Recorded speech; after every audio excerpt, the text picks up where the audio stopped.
여러분, 저는 오늘 성경 성서주의를 맞이해서 어떤 설교를 할까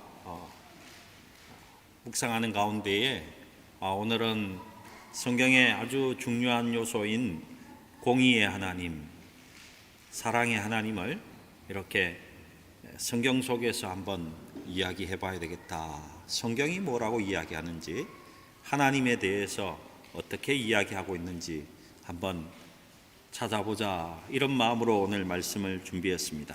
그리고 우리는 늘 치우칠 수밖에 없는데요, 나는 사랑의 하나님 쪽이야, 나는 심판하시는 공의의 하나님 쪽이야, 이럴 수밖에 없는데 어떻게 우리에게 하나님은 공의의 하나님이시고 사랑의 하나님이시라는 것을 다 들려줄 수 있을까, 이런 고민을 했습니다. 그러면서 제가 인터넷에서 하나의 동영상을 찾은 게 있습니다. 영어로 되어 있는데요, 제가 이 번역을 못해서 죄송합니다만 우리 성도들은 다 영어도 잘 하시니까, 맞죠?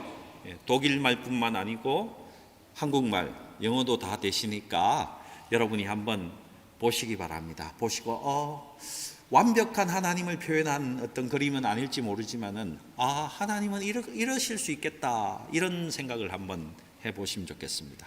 좀 틀어주시겠습니까?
The city has already paid a private company $100 to place the food on your cart. Okay. You have 5 parking tickets. Of the 5 parking tickets, I dismissed 3 of them. Okay. Thank you. I dismissed 3 of them. And the 3 that I dismissed, I waived the penalties on. Okay, yeah.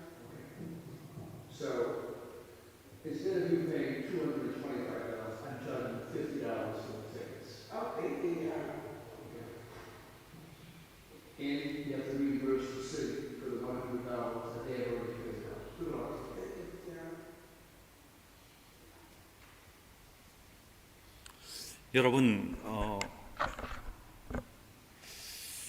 제가 이 영상을 이렇게 보면서요, 분명히 저 여인은 죄를 지은 사람입니다. 그죠? 그리고 자기도 인정을 했습니다. 근데 그 딸에게, 우리로 이야기하면 그의 아들 예수님께 물어보시는 것 같아요. 저 친구 죄 있냐? 이렇게 물으니까 not guilty. 예수님은 우리에게 우리는 죄 없다 이렇게 말씀하시고 벌을 하시는 하나님인데요, 대부분의 것을 dismissed 해주시지만 어떤 것을 페이를 해야 될 때에는 또 공공기관이나 아니면 많은 사람들 하늘의 것으로 이렇게 다 대신 다 페이해 주시는, 다 지불해 주시는 그런 모습을 제가 이렇게 상상을 해보았습니다. 여러분, 많은 성도들은요, 심판하시는 하나님, 공의롭게 심판하시는 하나님, 그런 하나님이라고 말하면서도 마음에는 늘 불편한 그 마음을 감추지 못합니다. 우리에게는 사실 사랑의 하나님이면서도 심판하시는 하나님을 참 받아들이기가 힘이 듭니다. 그래서 영국의 그 유명한 존 스토트라는 유명한 목사님은 한순간에 이런 말을 한 적도 있습니다. 사랑의 하나님이 어떻게 지옥을 주실 수 있어? 지옥은 없는 거야. 뭐 이런 이야기까지 할 정도로 한쪽을 이렇게 손을 들어주는 면을 우리는 볼 수 있습니다. 여러분은 어느 쪽에 치우쳐 있습니까? 우리 생애 가운데 여러분은 내가 만난 하나님은 사랑의 하나님이십니까? 아니면 늘 공의롭게 심판하시고 여러분에게 정확히 판단의 잣대를 대어주시는 그런 하나님을 여러분은 만났습니까? 여러분 어느 쪽이 있습니까? 그렇다면 성경은 우리에게 뭐라고 이야기할까? 여러분, 성경은요 우리에게 이렇게 이야기합니다. 사랑의 하나님인 동시에 공의를 가지고 정확하게 우리에게 판단하시고 심판하시는 이 하나님이 완전히 동전의 양면과 같이도 동일하게 나타나고 있다는 것입니다. 그래서 우리가 계속해서 살펴보고 있는 선지서에도 어떤 하나님이 있습니까? 아모스는 공의의 하나님을 선포하고 있습니다. 또 반면에 호세아는요 아주 한량없이 사랑이 많으신 그 하나님에 대해서 나타내고 있다는 것입니다. 성경은 두 개를 동시에 정확히 나타내고 있습니다. 하나님은 사랑이시면서도요 공의의 잣대를 가지고 우리를 심판하시는 하나님입니다. 예수 믿는 사람은 이것을 받아들이지 않습니다. 심판하시는 하나님으로도 받아들이지 않고요 사랑이 풍성한 하나님으로 받아들이지 않기 때문에 그들은 예수를 믿지 못하는 것입니다. 그들은 그런 두 하나님을 받아들이기를 거부하고 또한 그러므로 인해서 우리의 하나님을 경배하고 섬기고 예배하는데 실패하고 있는 것입니다. 여러분, 우리에게 가장 큰 특권이 무엇입니까? 사랑의 하나님이시기 때문에 그 하나님께서 모든 우리의 죄악조차도 그의 아들을 통해서 용서하셨기 때문에 우리가 결국에는 지옥 심판에 이르지 않고 하나님의 심판대가 있지만은 하나님께서 용서함을 우리가 예수로 인해서 예수의 보혈로 인해서 우리가 체험하게 된다는 이 사실입니다. 여러분, 오늘 마음에 꼭 두실 것은, 하지만은 우리 신앙생활을 하고 이 생을 살아가는 동안 사랑의 하나님도 깊이 생각해야 하고, 동시에 심판하시는 하나님, 우리에게 정확히 잣대를 대시는 하나님에 대해서도 여러분 묵상하시기 바랍니다. 우리가 놓치는 것이 무엇입니까? 하나님은 사랑이시기 때문에, 우리는 세상 사람들하고 다르기 때문에 하나님은 우리를 다른 잣대로 대실 것이라는 이런 착각을 한다는 것입니다. 아닙니다. 공의의 하나님은요, 교회에서 잘못하면 교회에서 잘못한 것을 그대로 세상과도 같이 정확히 대신다는 것입니다. 세상에서 잘한 것은요, 하나님 분명히 그 사람에게 일반 은총을 통해서 그를 축복하신다는 사실입니다. 저와 여러분에게 하나님은 정확한 잣대를 대시는 하나님이라는 것도 여러분 절대로 간과하지 마시기 바랍니다. 여러분, 우리는 천국의 그 영광스러움을 늘 이야기합니다. 하지만 어떻습니까? 하나님은 또한 지옥의 무서움, 지옥의 그 악랄함도 우리에게 보여주고 계시다는 것입니다. 여러분, 예수 믿어 천국 가는 사람이 있으면요, 믿지 않고 지옥 가는 사람도 있다는 것을 꼭 기억하시라는 것입니다. 하나님은 사랑이시고요, 우리가 잘못하면 벌도 주시는 하나님이시라는 것을 꼭 기억하시기 바랍니다. 왜 그렇습니까? 심판자이신 공의의 하나님은요, 우리 성도가, 하나님의 자녀인 우리가 더욱 거룩하고 더욱 하나님을 닮기 원하시기 때문에 하나님을 공의의 하나님으로 우리가 깊이 받아들이기를 원하신다는 사실입니다. 성도인 내가 이렇게 살면 하나님이 기뻐하실까? 내가 예수 믿는다고 하면서 이렇게 지저분하게 살면 하나님 좋아하실까? 이런 생각을 우리가 할 수밖에 없다는 것입니다. 그런 생각을 하면 우리는 자연스럽게 어떻게 됩니까? 조금 더 철저하게 하나님의 자녀로서 하나님을 닮아가기 위해서 우리는 애쓰고 노력할 것이고, 그로 인해서 성령은 우리를 도와주실 것이고, 하나님께서 그 거룩의 모습으로 우리가 자꾸 나아가도록 도와주신다는 것입니다. 이것이 공의의 하나님을 우리가 깊이 깨달았을 때 오는 우리에게 주신 복이기도 한 것입니다. 하나님은 그 공의의 하나님을 통해서 우리의 죄의 습성에서 끊어내도록 하시고, 습관적인 죄에서도 돌아설 수 있도록 하시는 분이 우리 하나님이시라는 것입니다. 그리고 중요한 것은 이것입니다. 정의롭고 공평하게 심판하시는 그 하나님, 그 무서운 하나님을 우리가 의식하며 살아갈 때에요, 다른 사람들에게, 우리 주위에 있는 많은 사람들에게 더 자비롭고 사랑스럽게 대할 수 있다는 것입니다. 왜냐하면 우리가 하나님 앞에서 내가 정말 죄가 많은 인간임을 우리가 발견하게 될 때에, 내가 죄인이면 발견하면 할수록 우리는 다른 사람들이 짓고 있는 죄에 대해서 더 공감할 수 있고 더 해방되어야 됨을 알면서 그들을 온유하고 정결함으로 대하기 때문에 그렇습니다. 여러분, 공의에 대한 하나님, 이 심판하시는 하나님에 대한 지식은요, 하나님과 나 자신과 우리 이웃, 다른 사람을 향한 우리의 태도가 하나님을 닮아가게끔, 하나님이 우리를 향한 태도로 나아가게끔 우리를 도와주고 있다는 사실을 여러분 꼭 기억하시기 바랍니다. 그 공의의 하나님께서 오늘 7장 1절에 이렇게 명령하고 있습니다. 우리 같이 읽어봅시다.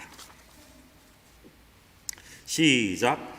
비판을 받지 아니하려거든 비판하지 말라. 여러분, 왜 예수님께서 지금 우리에게 비판하지 말라고 하십니까? 우리가 비판한 그것, 우리가 그 잣대를 가지고, 우리가 다른 사람을 향한 그 잣대를 가지고 하나님은 똑같이 그 잣대를 우리에게 들이대시기 때문에 그렇습니다. 하나님은 우리가 판단한 그 판단의 근거를 가지고 우리를 다시 판단하시기 때문에 그렇다는 것입니다. 예수님은 우리의 삶을 향한 하나님의 심판은 우리가 어떤 삶을 살았고 다른 사람에게 내가 어떤 행동을 했고 어떤 생각을 했고 어떤 말로 표현했느냐에 따라서 우리 자신을 다시금 하나님이 우리를 판단하실 것이라는 것입니다. 그러니 예수님께서 이렇게 말하는 것입니다. 너희들 비판하지 마, 이렇게 이야기하는 것입니다. 너희가 똑같이 심판받는다, 이런 말씀을 하는 것입니다. 하지만 이 비판하지 말라는 말씀은요, 산상교훈의 설교 중에 우리가 가장 오해하기 쉬운, 그리고 우리 삶 속에 너무나 많은 변명으로 들려오는 일들을 하는 그런 본문입니다. 많은 사람들이요, 악한 행동에 대한 정당한 지적을 하지 않습니다. 다른 사람이 분명 죄를 지었는데도 그것에 대해서 그냥 침묵한다는 것입니다. 침묵이 지혜로울 때도 있습니다. 아니요, 그 정도입니까? 나의 편이라 생각하면 그 사람이 잘못해도 어떻습니까? 예수님은 비판하지 말라고 했어. 그의 편을 들어준다는 것입니다. 여러분, 비판하지 말라는 것은요, 죄 지은 것을 못 본 채 하라는 그런 말이 안 하는 것입니다. 내 편이라고 그냥 넘어가라고 주신 말씀이 아니라는 것입니다. 너희가 이웃을 정죄하거나 습관적으로 너희가 비판하는 것, 판단을 해서 그를 정죄하는 것에 대해서 벗어나라는 말씀이라는 것이랍니다. 특별히 예수님은 오늘 6절의 말씀에서 오히려 그들에게 정확한 판단과 심판을 할 것을 우리에게 권고하고 있습니다. 우리 7장 6절 말씀 함께 읽어보십시다. 함께 읽겠습니다. 시작. 거룩한 것을 개에게 주지 말며 너희 진주를 돼지 앞에 던지지 말라. 그들이 그것을 발로 밟고 돌이켜 너희를 찢어 상하게 할까 염려하라. 여러분, 본문이 말하는 개와 돼지는요, 영적으로 개와 돼지처럼 행동하는 사람들이 있다는 말입니다. 우리가 쉽게 저 사람은 왜 저렇게 양아치같이 제 행동하는 거 보니까 양아치야, 뭐 이런 사람들이 영적으로 존재한다는 것입니다. 뭐라고 이야기하고 있느냐면요, 그런 사람에 대해서 주님께서 주시는 마음으로 정확하게 대할 줄 알아야 된다고 말하고 있습니다. 그들이 영적으로 어떤 상태에 있는지 정확하게 간파하고 그들에게 예수님처럼 적절하게 행동할 수 있어야 된다고 말씀하고 있는 것입니다. 여러분, 그러기 위해서 우리는 정확한 판단력이 있어야 되는 것입니다. 많은 사람들은 세상의 기후는 변하는 것을 알고 세상의 경제적인 지표는 어떻게 변할 줄 알지만은 영적인 기류에 대해서 참 무딘 것 같습니다. 여러분, 주님을 가까이 하시고 주님과 함께 더 깊이 기도하시고 교제하실 때에 영적인 기류가 바뀌는 것도 여러분 알 수 있습니다. 더 나아가서 그분이 어떤 영적인 상태에서 그런 이야기를 하고 있는지도 여러분 판단하실 수 있다는 것입니다. 그런데 그보다 오늘 본문에서 이런 이야기를 하고 있습니다. 너희가 정말 그 사람에 대해서 정확히 알려고 하느냐? 저 사람들이 어떤 죄를 지었는지 조금 명확히 보려고 하느냐? 그렇다면 먼저 너가 어떤 존재인지, 너는 어떤 죄를 짓고 있는지, 너는 하나님 앞에서 어떤 행동을 하고 있는지에 대해서 정확히 알아야 된다고 우리에게 말씀하고 있습니다. 너희가 영적으로 정확히 판단하려고 하느냐? 그렇다면 너의 죄에 대해서 정확히 알고 그 죄에 대해서 하나님 앞에 나아가서 해결을 먼저 하라는 이야기와 동일한 것입니다. 7장 4절입니다. 우리 함께 읽겠습니다. 시작. 보라, 내 눈 속에 들보가 있는데 어찌하여 형제에게 말하기를 나로 내 눈 속에 있는 티를 빼게 하라 하겠느냐? 여러분, 다른 사람을 정확히 보기 원하십니까? 내 자신이 더 크게 보여야 한다는 것입니다. 내가 짓고 있는 죄에 대해서 더 명확하고 클리어하게 보여야지 다른 사람을 향한 정확한 눈을 가지게 된다는 것입니다. 우리에게 촉구하는 것이 무엇입니까? 너의 모습에 대해서 하나님 앞에 비추고 더욱더 민감하게 될 것을 우리에게 말씀하고 있다는 것입니다. 여러분, 우리 주위에도, 여러분, 우리 가족 중에도 유달리 다른 사람의 죄를 잘 지적하는 사람이 있습니다. 이렇게 다른 사람에게 민감한 사람들의 약점이 무엇입니까? 자기 자신의 죄에 대해서 굉장히 둔감하다는 것입니다. 심하게 다른 사람을 야단치면서 정작에 나의 야단 맞아야 하는 그런 모습을 전혀 보지 못할 때가 많이 있다는 것입니다. 그런 사람 중에 가장 대표적인 사람이 누구겠습니까? 목사라는 사람들이 그렇습니다. 제가 그렇습니다. 그래서 여러분의 기도가 가장 많이 필요한 사람이 목사이고요. 부모님들이, 요즘에 부모님들은 뭐 그런 분들이 많이 안 계시지만요, 자녀들에게 너 왜 공부 안 해? 내가 내 좋자고 이렇게 너 공부하라고 하는 줄 알아? 다 너 위해서 이렇게 야단치는 거야. 공부 좀 해라. 뭐 이런 야단을 칩니다. 그러면 제가 오늘 부모님들에게 한번 여쭤보고 싶습니다. 여러분은 책을 가까이 하고 계십니까? 여러분은 성경이라도 읽고 계십니까? 여러분, 자녀에게 다구치기 전에요, 우리가 먼저 책상 앞에서 책을 읽으면 자녀들은 자연스럽게 공부할 수밖에 없습니다. 여러분, 조심하셔야 됩니다. 다른 사람의 죄를 자꾸 지적하고 허물을 자꾸 덜추어내는 사람은요, 이것이 자기의 삶의 일부가 되어버린다는 것입니다. 습관적인 모습이 되어버린다는 것이죠. 여러분, 이런 말 들어보셨습니까? 저나 여러분에게 욕심이 훅 들어오잖아요. 그럼 어떤 현상이 일어난 줄 압니까? 분명히 다른 사람 것인데, 분명히 저것은 내 것이 아닌데 욕심이 훅 들어온 순간에 어떻게 됩니까? 분명히 다른 사람 것인데 그것도 내 것처럼 생각이 된다는 것입니다. 그게 우리입니다. 너무 계속해서 남의 허물을 지적하다 보면요, 나도 모르는 사이에 나는 정당한 사람이고, 나는 늘 기준이 되는 사람이고, 나는 늘 올바른 사람이고, 저 사람은 고쳐야 되는 사람이라고 이렇게 확정시켜버린다는 것입니다. 조심하셔야 되는 것입니다. 여러분, 이것을 예수님은 위선이라고 표현하고 있습니다. 여러분, 몇 가지 일어나는 현상들을 제가 잘 저지르는 잘못을 여기에 몇 가지 적어 보았습니다.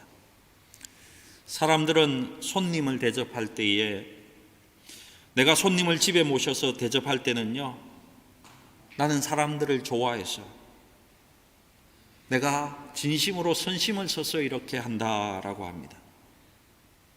하지만 다른 사람이 손님을 대접하면 저 사람들은 집 자랑하려고, 자기 자랑하려고 저런다, 이렇게 이야기한다는 것입니다. 내 아이가 음악을 공부하겠다고 음악을 선택하면요, 내 아이는 절대 음감이 있기 때문에, 내 아이는 적극적으로 음악에 소질이 있기 때문에 내가 시킨다, 이렇게 이야기합니다. 남의 아이가 음악을 공부한다고 하면, 아이고 형편도 안 되는데 저 사람 허영이다, 이렇게 이야기하면서 아니야 저 사람 잘못 가고 있어, 이렇게 이야기한다는 것입니다. 내가 선거에 출마하면요, 사회를 위해서, 민족을 위해서 출마한다고 합니다. 남이 출마하면 저 사람 분명 불순한 목적이 있어서 그렇다 이렇게 이야기합니다. 내가 승진하면 나의 노력의 결과이라고 이야기하고 남이 승진하면 저 사람 줄 잘 서서 그렇다라고 이렇게 우리는 이야기합니다. 내가 새 집을 마련하면 부득이 그럴 수밖에 없이 내가 꼭 필요하기 때문에 마련한다라고 이야기하고요. 남이 집을 마련하면 저 사람 허세 부리고 있다, 주제 넘는다, 뭐 이런 이야기를 한다는 것입니다.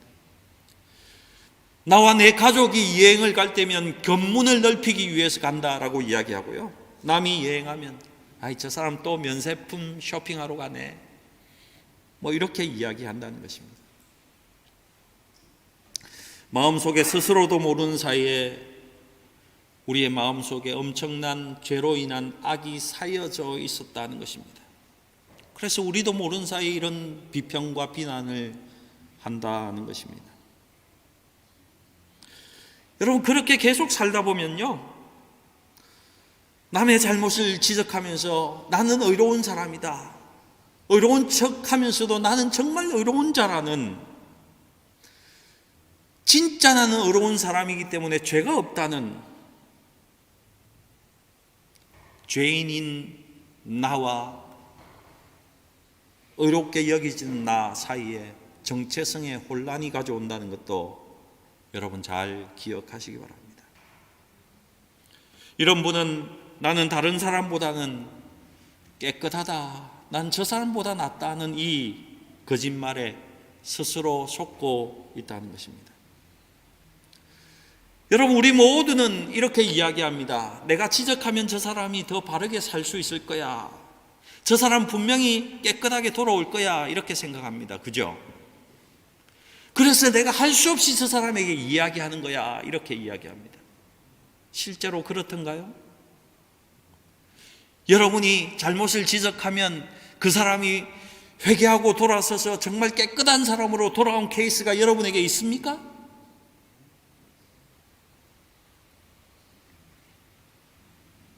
왜 그런 줄 아십니까? 우리에게는요, 다른 사람의 죄를 지적하면서 내 자신의 죄는 잊어버리려고 하는 그런 마음이 우리 속에 있기 때문에 그렇습니다. 여러분, 부부싸움 안 하는 사람은요, 다른 부부가 싸움하는 것을 이해하지 못합니다. 근데 다른 부부가 막 싸움하는 것에 대해서 신바람이 나서 야, 싸움 중에 제일 재밌는 싸움은 부부싸움이지 하고 옆에서 바라보는 사람은요, 대부분이 그분들은 매일 집에서 싸우는 경우가 많다는 것입니다. 그런 이야기를 하면서 이렇게 생각한다는 것입니다. 적어도 저 사람들보단 나, 이렇게 자위한다는 거죠. 여러분, 이것은 다윗도 그런 적이 있습니다. 다윗도 그런 적이 있습니다. 다윗이 바세바와 간통을 하고 그 남편 우리아를 죽이고 난 다음에 한 행동을 여러분 아시죠? 사무엘하 12장 1절부터 7절 내용입니다. 한번 찾아보실까요? 조금 길지만은 같이 읽어보십시다. 함께 읽겠습니다. 시작. 여호와께서 나단을 다윗에게 보내시니 그가 다윗에게 가서 그에게 이르되 한 성읍에 두 사람이 있는데 한 사람은 부하고 한 사람은 가난하니 그 부하 사람은 양과 소가 심히 많으나 가난한 사람은 아무것도 없고 자기가 사서 기르는 작은 암양 새끼 한 마리뿐이라. 그 암양 새끼는 그와 그의 자식과 함께 살아며 그가 먹는 것을 먹으며 그의 잔으로 마시며 그의 품에 누움으로 그에게는 딸처럼 되었거늘 어떤 행인이 그 부자에게 오매 부자가 자기에게 온 행인을 위하여 자기의 양과 소를 아껴 잡지 아니하고 가난한 사람의 양 새끼를 빼앗아다가 자기에게 온 사람을 위하여 잡았나이다 하니 다윗이 그 사람으로 말미암아 노하여 나단에게 이르되 여호와의 살아계심을 두고 맹세하노니 이 일을 행한 그 사람은 마땅히 죽을 자라. 그가 불쌍히 여기지 아니하고 이런 일을 행하였으므로 그 양 새끼를 4배나 갚아 주어야 하리라 한지라. 나단이 다윗에게 이르되 당신이 그 사람이라. 이스라엘의 하나님 여호와께서 이와 같이 이러시기를 내가 너를 이스라엘 왕으로 기름 붓기 위하여 너를 사울의 손에 구원하고. 여러분, 다윗이 자기 죄를 숨기기 위해서 오히려 한 사람의 죄를 더욱더 열을 올려서 정죄하는 모습입니다. 다른 사람의 죄를 더욱더 악랄하게 지금 이야기하고 있다는 것입니다. 이게 다른 말로 하면 무엇인 줄 압니까? 다른 사람을 향해서 다른 사람의 죄를 위해서 분노하고 정죄하는 것은요, 주님, 저는 지금 당신을 향한 그 마음도 사라지고 저의 은혜가 바닥이 났습니다, 이렇게 말하는 것과 동의를 하다는 것입니다. 여러분, 십자가의 용서를 체험하셨습니까? 여러분, 매일 하나님 만나서 여러분의 마음을 만져주시는 하나님, 죄를 깨끗이 해주시는 그 하나님을 만나고 계십니까? 그런 사람은 다른 사람의 심판하는 일에 굉장히 조심스럽다는 것입니다. 마태복음 23장에는요, 바리새인들을 향해 우리 주님이 화 있을진저 이 바리새인들아 라고 선포하십니다. 왜 그랬습니까? 바리새인들이 하나님을 자기들처럼 위선적인 사람으로 만들었기 때문에 그렇습니다. 그런 바리새인들은 죄인들에 대해서 조금의 자비도 없었습니다. 이것이 바로 마태복음 7장 5절의 위선자의 비극입니다. 여러분, 7장 5절 말씀 같이 읽어 보십시다. 시작. 외식하는 자여, 먼저 내 눈 속에서 들보를 빼어라. 그 후에야 밝히 보고 형제의 눈 속에 띠를 빼리라. 여러분, 우리가 신앙생활을 하면서 바리새인처럼 위선자가 되면요, 가장 무서운 것은 이것입니다. 내가 공의의 하나님 아래에 있다는 것을 잊어버린다는 것입니다. 심판하시는 하나님이 지금도 지켜보신다는 것을 우리가 잊어버리고 생활한다는 것입니다. 여러분, 꼭 마음에 두시고 언제나 공의의 하나님이 나를 지켜보신다, 이것을 꼭 기억할 수 있기를 주님의 이름으로 축복합니다. 그러면서 우리 주님께서요, 심판만 말씀하시지 않고 주제를 확 바꾸어서는요, 우리에게 7장 7절부터 12절 사이에 구하라고 그러십니다. 찾으라고 하십니다. 두드리라고 말씀하고 있습니다. 왜 이런 말씀을 주님은 심판을 말씀하시고 난 다음에 우리에게 주시고 있는 것입니까? 그런 심판의 하나님이시지만요, 하나님께서는 더 우리를 위해서 준비하고 계신 것이 있다는 것입니다. 하나님 아버지께서 우리의 필요를 미리 예비하시고 우리를 위해서 주시기 위해서 기다리고 계신다는 것을 우리에게 말씀하고 계십니다.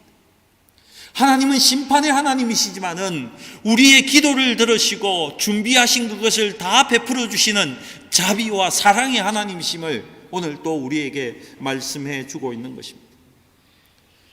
여러분, 산상 설교를 쭉 읽어보시기 바랍니다. 그의 큰 주제가 이것입니다.